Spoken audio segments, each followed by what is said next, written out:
Robot sex versus religion. Is it right to think that an older person who entertains the thought of having sex should be considered sick and deprived? I think not. What is the moral problem of having sex with a robot? Sex dolls have been available from as early as the 1960s, albeit the owners of these dolls have been discreet about owning one. Their prime function was for fornication. Short of removing a man's penis, there is very little any government or policing body can do to stop a man from ejaculating.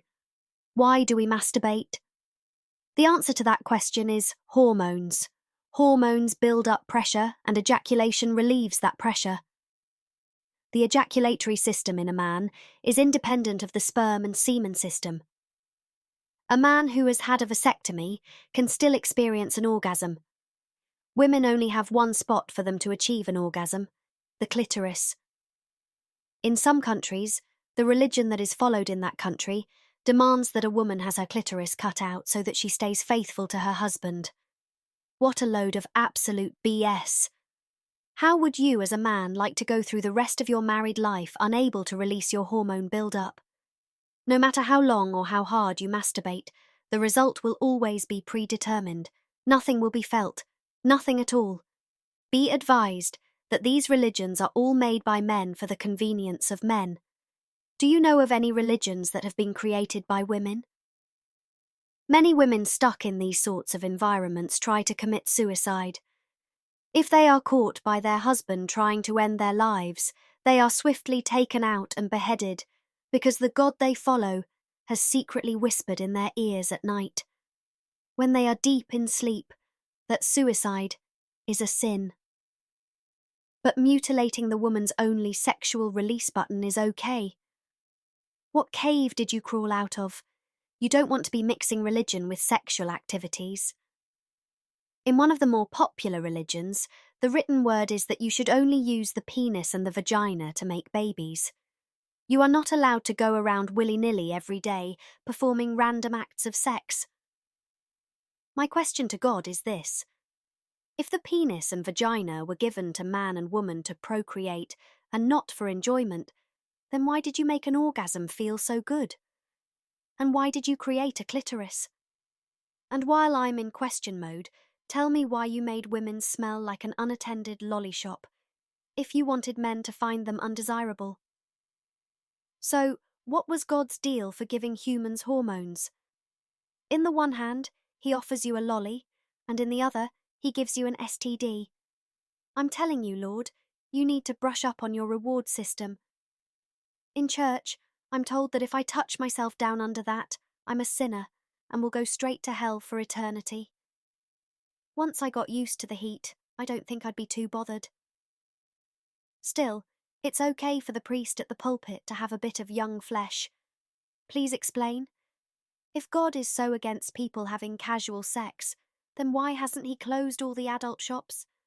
There are over 100,000 adult sex shops in Australia. They wouldn't be there for the last 100 years or so if they weren't profitable. Has God done an inventory of the sex toys in an adult shop just to see what his little creations get up to when the sun goes down? There are artificial vaginas, lubricants for those dry days, and videos where you can watch other people bang themselves senseless. There are chains and whips. Now I can understand the whips in a kinky sort of way. In the Middle Ages, men would beat themselves with their whips, self-flagellation, first thing in the morning for the sin of waking up with a hard-on. If I were part of that religion, I would have beaten myself to death around the 3rd week into the new year. I find religious people's attitude towards brothels disturbing. You find the town council, which is made up of the police, lawyers, doctors, laymen, and even laywomen, and a bunch of other self-righteous non-sinners all turning a blind eye at the local brothels as long as they aren't anywhere near any taxpayer's residence. Those same town councillors are now wondering what to do with our new addition to our sex toys. Enter the creation for the future, the female robot. Welcome to 2022, where you never need to blow air into your plastic blow-up doll again. Today we have a female robot that looks just like a real woman. She has all the female body parts, and yes, She comes with a rubbery vagina that you need to lubricate before intercourse because she can't be stimulated by anything you do to her naturally. Religious people say that men who have sex with a robot will act out their worst fantasies and then act out those perverse fantasies on human women. That statement comes from people who have never visited a brothel. And may I add? If a male tries to act out anything against a woman's will, he will spend time in jail. Do you know what kind of sex awaits you behind those bars? You can go and fantasize your way onto a 12-inch dick.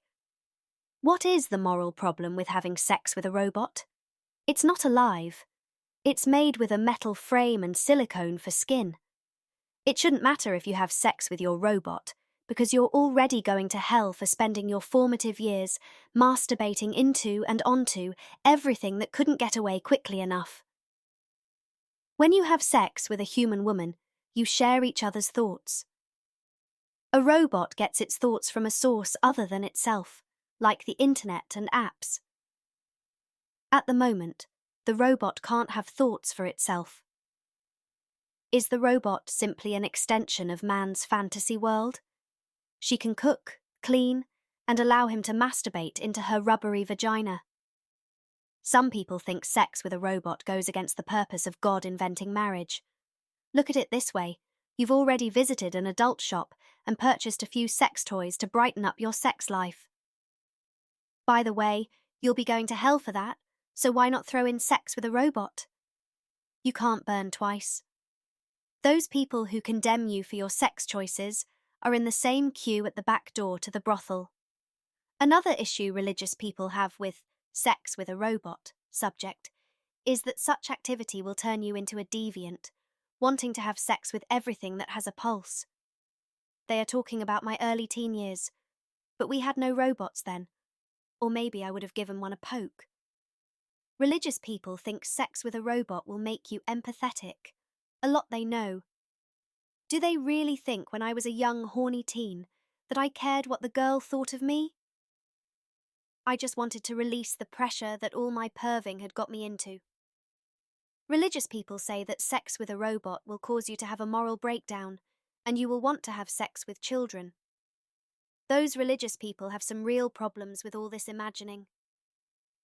Are you sure some of this shit isn't part of their fantasy world? The moral list just goes on and on.